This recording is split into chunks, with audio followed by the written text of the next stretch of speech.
Hello, good afternoon, all of you.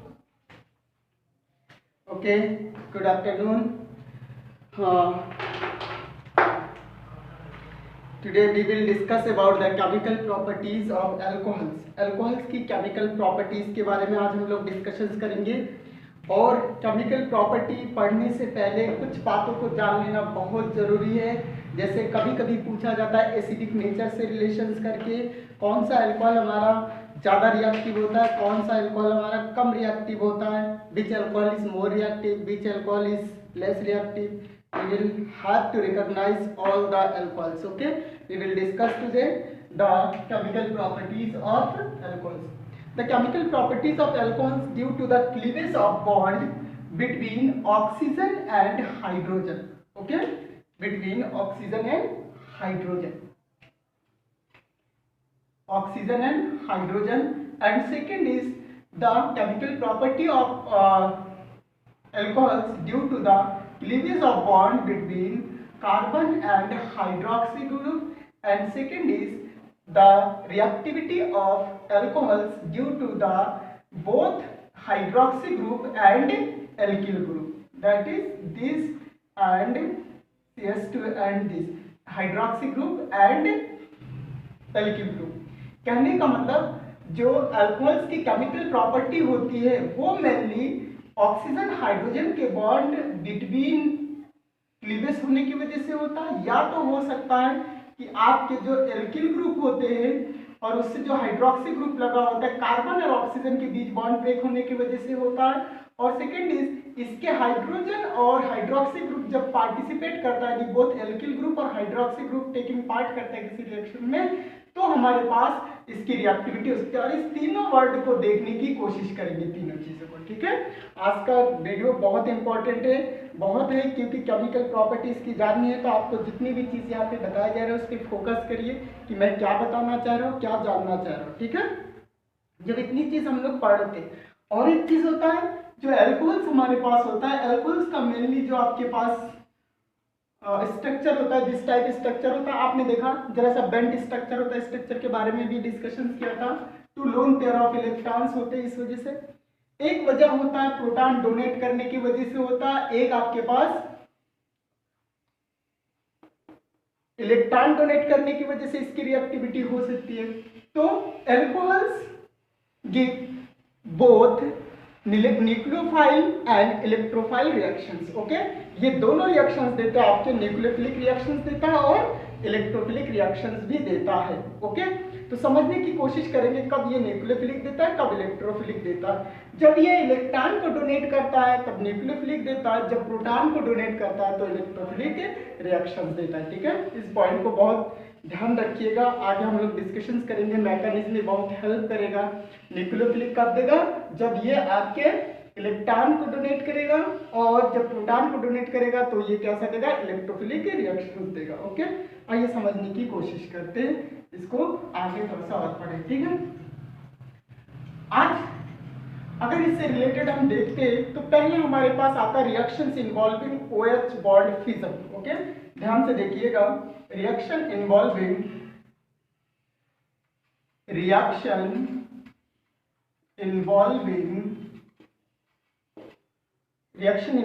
Fission of या OH bond fission. Fission का मतलब टूटना।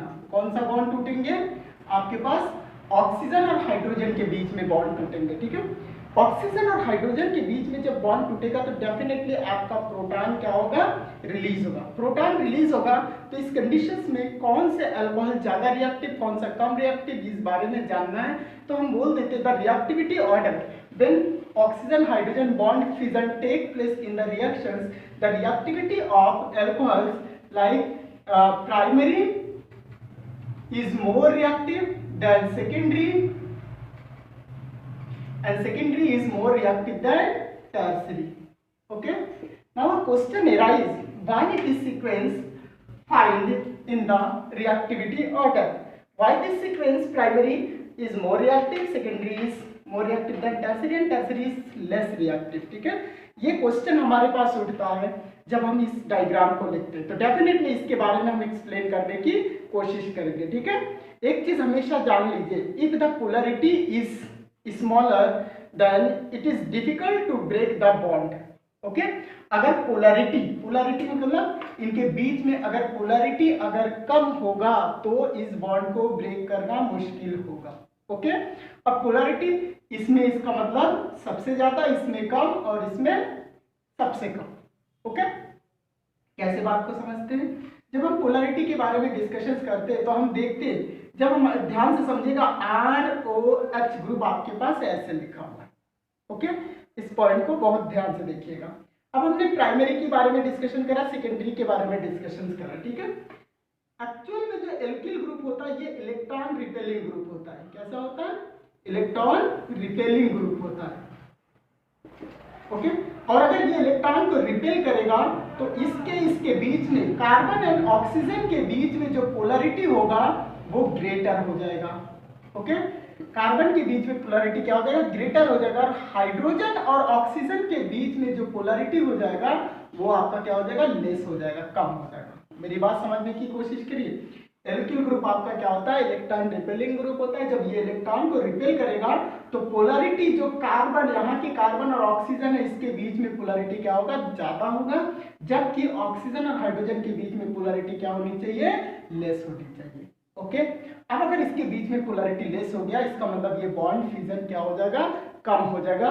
पहले ही मैंने दिखाया, if the polarity of a bond is smaller than it is difficult to break off the bond. Okay, अगर polarity कम हो जाए तो बॉन्ड का ब्रेक होना क्या हो जाता है? कम हो जाता है। और हमने डिस्कशन किया कहाँ से हमें पढ़ना है? ऑक्सीजन और हाइड्रोजन के बीच में बॉन्ड को तोड़ना। ध्यान से देखिएगा यहाँ पे। ओके, अब हम एक वर्ड यूज करते हैं।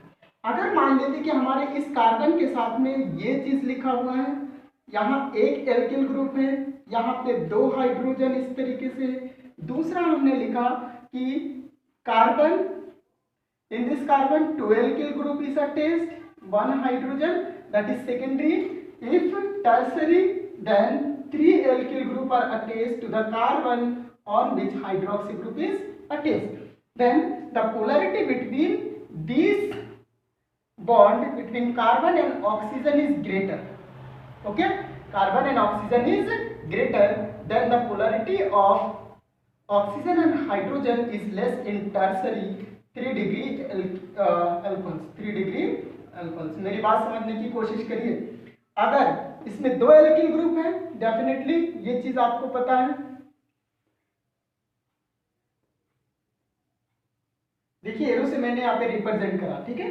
इसे पता चलता है, ये पता चलता है कि ऑक्सीजन और कार्बन के बीच में जो पोलरिटी है वो इसमें क्या होनी चाहिए? लेस होनी चाहिए। अगर ऑक्सीजन और कार्बन के बीच में लेस होगा तो डेफिनेटली हाइड्रोजन और ऑक्सीजन के बीच में क्या हो जाएगा? लार्ज पोलरिटी हो जाएगा, ज्यादा पोलरिटी हो जाएगा, ठीक है। अगर इसके इन दोनों में कंपेयर करते तो हम पाते हैं कि इसके बीच में पोलरिटी कंपैरिजन टू इसके ज्यादा है। इसका मतलब इसके बीच में पोलरिटी क्या होनी चाहिए? इसके कंपैरिजन में कम होनी चाहिए। इसकी रिएक्टिविटी क्या हो जाता है? इसकी कंपैरिजन में डिक्रीज हो जाता है। सेकेंड स्टेप, इसके बीच में पोलरिटी कंपैरिजन टू इसके और ज्यादा होता है। इसका मतलब इस ऑक्सीजन और हाइड्रोजन के बीच में जो पोलरिटी आपके होंगे वो और लेस हो जाएंगे। तो इसका मतलब इसकी जो रिएक्टिविटी होगी या प्रोटॉन डोनेट करने की जो टेंडेंसी होगी इस केस में क्या होगी? इसके केस में सबसे लेस होगी। इसीलिए जो प्राइमरी होती है उसकी रिएक्टिविटी ज्यादा देन सेकेंडरी और सेकेंडरी की ज्यादा देन टर्सरी। ये बात समझ में आ रहा है? अगर इतनी सी बात हम लोग पढ़ लेते तो हम इस चीज को यहाँ से इरेज करेंगे और थोड़ा सा आगे बढ़ने की कोशिश करेंगे और एक एसिडिक स्ट्रेन के बारे में भी डिस्कशन करेंगे, ठीक है ना। Once again, I'm going to discuss about the acidic strength. Why acidic strength? Because we know the acidic strength means any compound which have a tendency to donate proton is known as acidic power of that compounds. किसी भी compounds के अगर proton donate करने की tendency होती है तो उसमें एसिडिक स्ट्रेंथ ज्यादा होता है, ठीक है। जितनी प्रोटॉन डोनेट करने की टेंडेंसी ज्यादा उतना ही एसिडिक स्ट्रेंथ आपका ज्यादा होता है। अब हम लोग बात समझने की कोशिश करेंगे। अभी अभी हम लोगों ने डिस्कशंस किया था, ध्यान दीजिएगा। अगर एसिडिक के बारे में डिस्कशंस करते, एसिडिक स्ट्रेंथ के बारे में डिस्कशंस करते तो फिर से हम पाते हैं कि जो 1 डिग्री आपके पास एल्कोहल्स होते हैं इसके बारे में जरा समझने की कोशिश करेंगे। CH next is RCR and then OH and third is RCROH।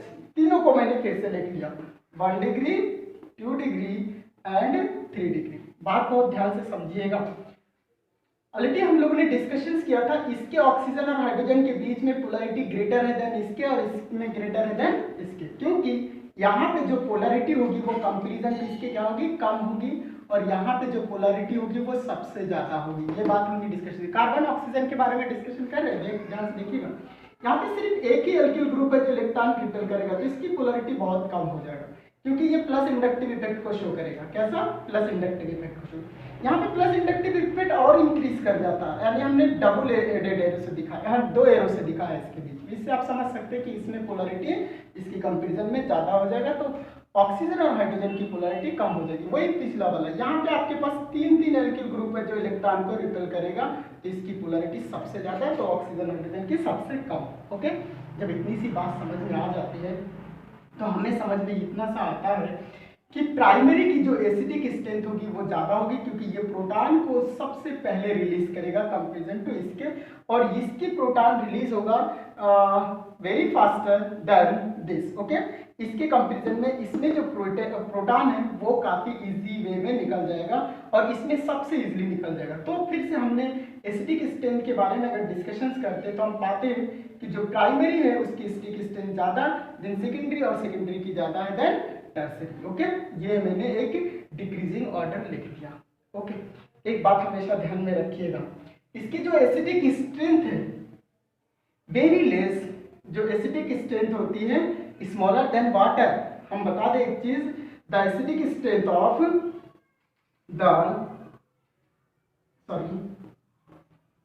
Acidic strength of water is lesser than acidic strength of alcohol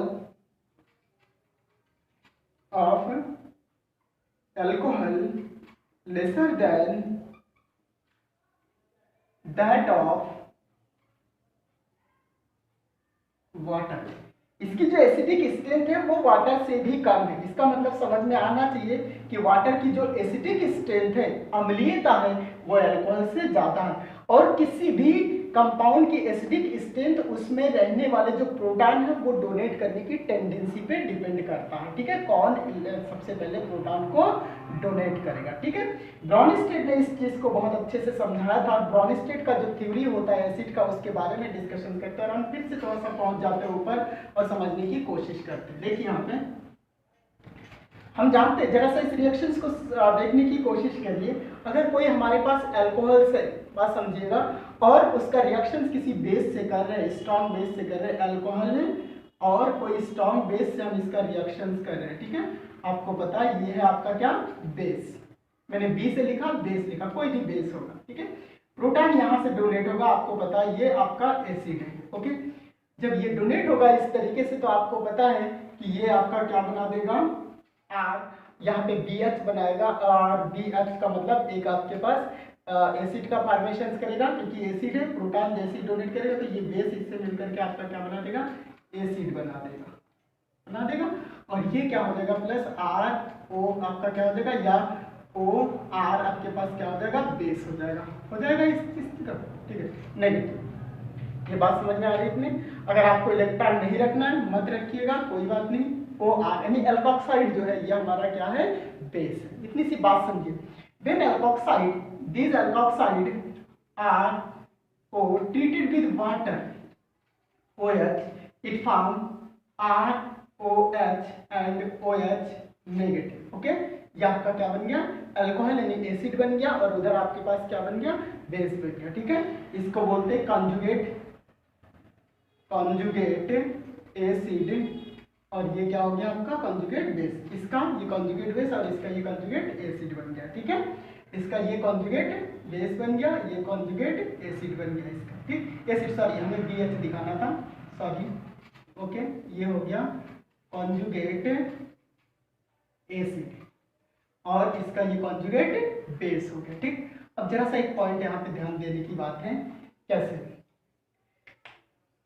यहाँ पे ये चीज पाया गया कि वाटर के पास प्रोटॉन डोनेट करने की जो टेंडेंसी है अल्कोहल से ज्यादा है, यानी the tendency of donating proton of water is greater than that of alcohol, so water is a stronger acid than alcohol. इसीलिए वाटर क्या होता है? स्ट्रॉन्गर एसिड होता है। इसीलिए मैंने यहाँ लिखा acidic strength of alcohol is lesser than that of water. Water से जो अल्कोहल होती है उसकी जो एसिडिक स्ट्रेंथ है, अम्लीयता है, वो क्या होनी चाहिए? कम होनी चाहिए। और एक चीज, जब लिटमस पेपर को हम डिप करते हैं अल्कोहल में तो उसका कलर नहीं चेंज होता है, ब्लू लिटमस पेपर का कलर नहीं चेंज होता। इससे भी समझ में आ जाता है कि वो भी ये एसिडिक नेचर उतना नहीं शो करता है जितना कि हमारा वाटर शो करता है। ठीक है, यहाँ से ये बात समझ में आ गया। एक बहुत ही इंपॉर्टेंट टॉपिक मैं आपको बताने जा रहा हूँ, एक पॉइंट बताने जा रहा हूँ, इस पॉइंट को जरा ध्यान से समझिएगा। ओके, जब इतने चीज को हम डिलीट कर देते, इस तरह से इरेज कर देते, ओके, आइए इरेज करते हैं और समझने की कोशिश करते हैं। अगर इन रिएक्शंस को देखते हैं और एक का कॉन्जुगेट बेस बना, इसका मतलब ये हुआ कि इसके पास प्रोटॉन जो आपने बना रखा है यही चीज एल्कोक्साइड आयन, जो एल्कोक्साइड आयन है हैव greater tendency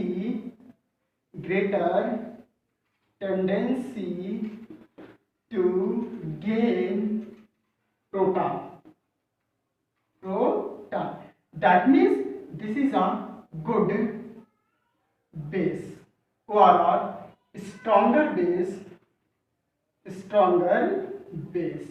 ओके, जिसके पास प्रोटॉन गेन करने की टेंडेंसी होती है वो स्ट्रॉन्ग क्या होता है? बेस होता है। ध्यान दीजिएगा, कौन सा बेस होता है? ब्रॉन्स्टेड बेस होगा, इस बात को समझिएगा। दूसरी condition, water have great tendency to donate electron, that means water has greater acidic character than alcohol से इसकी जो एसिडिक कैरेक्टर होगी वो ज्यादा होगी। दूसरे वर्ड में आपको ये चीज समझना होगा, अगर इफ या the basic strength of base R S, कुछ बेस दे रहे हैं जिसके एसिडिक स्ट्रेंथ इस तरीके से, जैसे आपने लिखा R3, इस तरीके से लिख दीजिए CO, R3CO, ये चीज आपने लिखा, इसका मतलब कार्बन, इस कार्बन के साथ में 3 एल्किल ग्रुप जो है इसकी जो बेसिक स्ट्रेंथ होगी वो सबसे ज्यादा होगी। देन आपके पास R2CHO, इसकी सबसे ज्यादा होगी, और देन सबसे कम किसकी होगी? RCS2O, इसकी सबसे कम होगी। इससे पता चलता है जो टर्सरी हमारे पास एल्कोक्साइड आयन होता है, टर्सरी एल्कोक्साइड आयन, इसकी जो बेसिक कैरेक्टर होती है वो सबसे ज्यादा, देन इसकी सेकेंडरी एल्कोक्साइड आयन, और ये आपके पास क्या है? Primary alkoxide ion. Okay, primary alkoxide ion की जो आपके पास बेसिक स्ट्रेंथ है वो सबसे कम है। इतनी सी बात समझ में आ गया, क्योंकि इसके पास प्रोटॉन गेन करने की टेंडेंसी इनसे ज्यादा और इसके पास ज्यादा देन इससे। इसका मतलब जिसके पास प्रोटॉन गेन करने की टेंडेंसी ज्यादा उसका बेसिक स्ट्रेंथ ज्यादा, ये चीज। And the corresponding alcohols is the reverse of base. और एल्कोक्साइड आयन के बारे में देखिए, the order of acidic strength of alcohol and basic strength of alkoxide ion is reverse to each other. Okay, तो एक पॉइंट हम लोग लिख सकते हैं यहाँ पे, बहुत अच्छे से इस चीज को समझ सकते हैं। इस चीज को आप लिख लीजिएगा, कहीं पे नोट कर लीजिएगा, और एक लाइन दे रहा हूँ इसको नोट करके अपनी कॉपी में लिख लीजिएगा और हमेशा से याद रखिएगा। द नोट करके एक पॉइंट लिख लीजिएगा, the acidic strength of alcohol and basic strength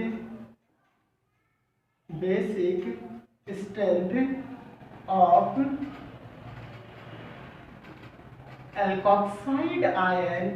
alkoxide ion is reverse to each other, एक दूसरे का क्या होता है, रिवर्स होता है। ओके, अगर यहीं पे हमारा 3 डिग्री अल्कोहल्स बन जाता तो अल्कोहल्स की जो रिएक्टिविटी होती है वो क्या होती, सबसे कम होती है। अगर इसी में हम लिखते RCH2OH तो इसकी रिएक्टिविटी सबसे ज्यादा, एसिडिक स्ट्रेंथ सबसे ज्यादा, और देन सेकेंडरी आएगा यानी ये चीज आएगा R2CHOH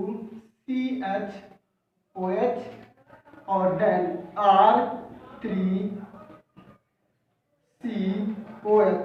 यानी ये आपका 2 डिग्री, ये आपका 3 डिग्री और ये आपका 1 डिग्री। तो इसका हमने डिक्रीजिंग ऑर्डर आपको दिखा दिया, क्यों होता है वो बात भी मैंने आपको समझा दी, और वाटर से भी कंपेयर करके बता दिया कि आखिर कैसे वाटर से इसका डिफरेंस है। अगर इतनी सी बात समझ में आ गया होगा तो आपको बहुत अच्छे से समझ में आ गया होगा कि आखिर ऐसा क्यों होता है। हमेशा एक बात याद रखेंगे, किसी भी कंपाउंड की एसिडिक स्ट्रेंथ डिपेंड करता है जो टेंडेंसी होती है, पावर होती है प्रोटॉन डोनेट करने की, उस पर डिपेंड होती है। पर प्रोटॉन डोनेट किस पे होगा, प्रोटॉन अगर ऑक्सीजन और हाइड्रोजन के बीच में बॉन्ड का ब्रेकअप हो रहा है तो वो इसलिए हो रहा है ड्यू टू पोलैरिटी यानी द्विध्रुव होने की वजह से, और पोलैरिटी जितना ज़्यादा होगा बॉन्ड का फिजन उतना आसानी से होगा, इजिली वे में होगा। इतनी सी बात अगर आपको समझ में आता है।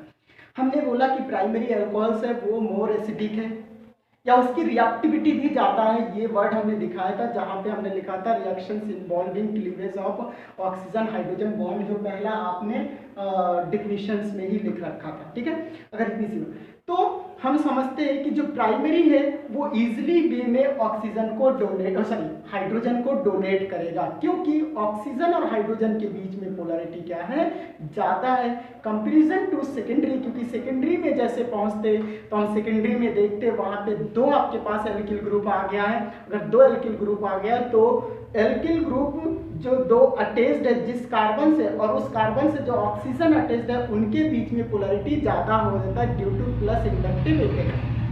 ओके, प्लस इंडक्टिव इफेक्ट के वजह से उस कार्बन और ऑक्सीजन के बीच में पोलैरिटी ज्यादा होता है। कार्बन और ऑक्सीजन के बीच में अगर पोलैरिटी ज्यादा हो जाएगा तो ऑक्सीजन हाइड्रोजन के बीच में पोलैरिटी प्राइमरी के कंपैरिजन में कम हो जाएगा, और प्राइमरी के कंपैरिजन में अगर कम हो गया तो इसकी रिएक्टिविटी कम हो जाएगी, और रिएक्टिविटी अगर कम हो जा रहा है, सिर्फ हम प्रोटॉन डोनेट करने के केस में बता रहे हैं, ये चीज ध्यान रखिएगा इस चीज को, और एसिडिक स्ट्रेंथ के बारे में बताने की कोशिश कर रहे हैं। ठीक है, इसका मतलब प्रोटॉन को रिलीज करने की टेंडेंसी भी उसका डिक्रीज हो गया। इसका मतलब सेकेंडरी का जो एसिडिक पावर होगा, एसिडिक स्ट्रेंथ होगा, अम्लीयता होगी, वो प्राइमरी से कम होगी।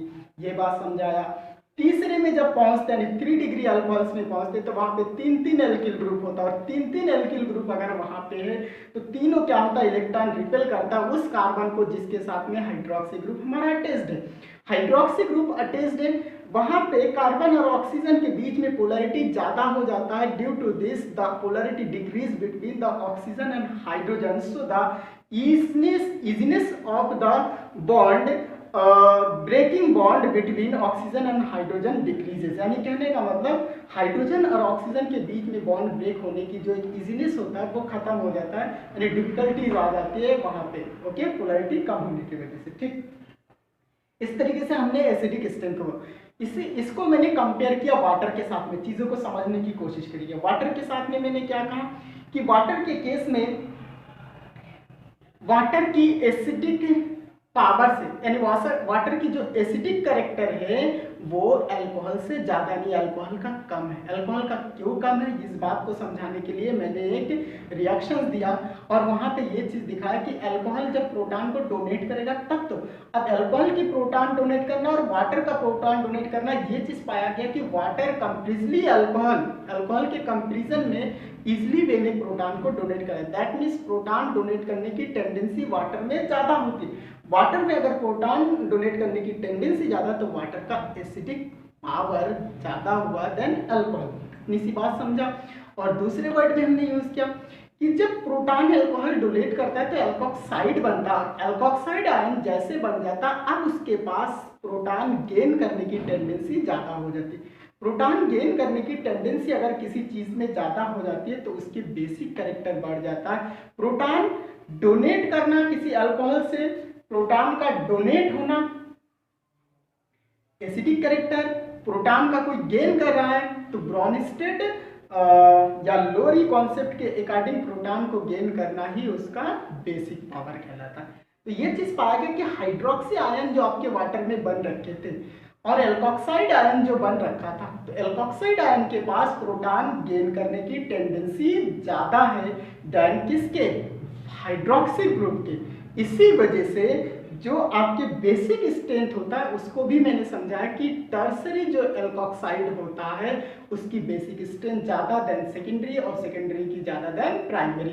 अब हम बात करते एक नॉर्मल सा बेस लेते और एल्कोक्साइड वाला बेस ले लेते और समझने की कोशिश करते इस चीज़ को, इसको इरेज करें। ओके, अब आपको मैं बता दूं कि हम लोग एक स्ट्रॉन्गर बेस मानते हैं, किसको मानते हैं, NaOH को, और इसके कंपेरिजन में अगर RONA लिखा हुआ है तो इसकी जो बेसिक कैरेक्टर है वो इससे ज्यादा है, किसकी, जो एल्कोक्साइड के केस में है। हमेशा याद रखिएगा, the basic character of sodium alkoxide is greater then sodium hydroxide even. ये बात भी आपको बोल लीजिए, अब तक हम लोग सिर्फ जानते थे कि अगर एक पोटेशियम हाइड्रोक्साइड या सोडियम हाइड्रोक्साइड कुछ ऐसा बेस दे रखा तो उसकी जो पावर है वो ज़्यादा होगी, लेकिन ये बात समझ रखिएगा कि एल्कोक्साइड के केस में कोई मेटालिक एल्कोक्साइड उसकी जो बेसिक कैरेक्टर होती है वो नॉर्मल आपके हाइड्रोक्साइड के कंपेरिजन में ज़्यादा होती है।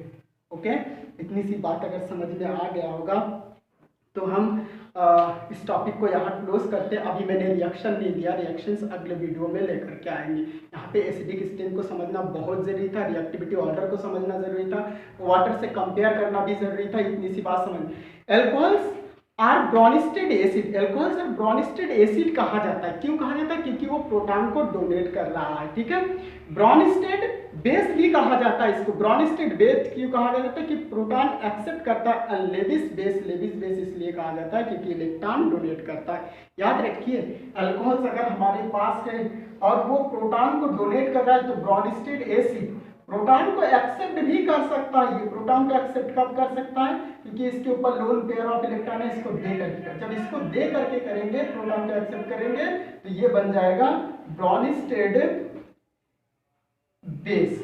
क्या बन जाएगा, ब्रॉन्स्टेड बेस। और ब्रॉन्स्टेड बेस जब इलेक्ट्रॉन डोनेट करने की कैपेसिटी आ रहा है तो इसको लेविस एसिड भी बोला जाता है। क्या बोला जाता है, लेविस एसिड। ठीक है, तो आपसे क्वेश्चन उठता है, अल्कोहल को लेविस एसिड क्यों कहा जाता है, due to donating power of alcohols, alcohols के donating power of electron, electron के डोनेट करने की वजह से। Okay, alcohols can donate one lone pair of electrons, so it is known as Lewis acid. Why this is known as Bronsted base? Because it can accept a proton. Okay, इसी वजह से। Okay, मैं कहता हूँ next video में लेके आएंगे हम दूसरा topic. Okay, thank you, all the best.